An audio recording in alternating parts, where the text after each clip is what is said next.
Now, the inauguration, a disruption is planned. However, bikers for Trump plan to ride into D.C. to support the president-elect. Come on in, Chris Cox from Bikers for Trump.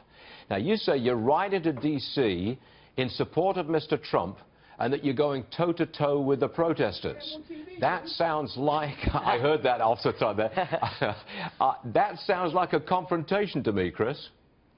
Well, the bikers are certainly used to being outnumbered, and we are prepared to form a wall of meat. But we're confident that law enforcement, that they've learned their lessons in Chicago and in Arizona, and if it's anything like it was in Cleveland, they're going to have things under control. We're anticipating a celebration here. We don't anticipate any problems. We have a strict code of conduct where we don't condone violence. But again, in the event that we're needed, you can certainly count on the Bikers for Trump to form a wall of meat. A wall of meat. That's an interesting phrase, right? I believe you're going to be vastly outnumbered. Anti-Trump groups are reserving, in terms of parking spaces, I understand, they got far more than the pro-Trump people. Is that accurate?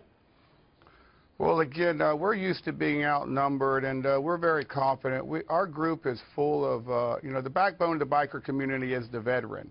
And so these are guys that aren't really used to backing down. But, you certainly won't see bikers out there screaming, calling for the destruction of private property or the death of police officers.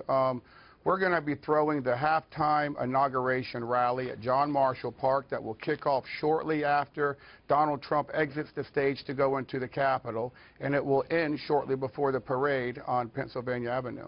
Why are you such a big supporter of Donald Trump? Well, like Donald Trump, the biker has an outspoken nature.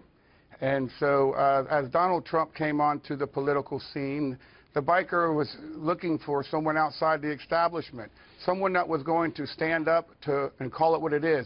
Radical Islam is one of the biggest talking points of Bikers for Trump.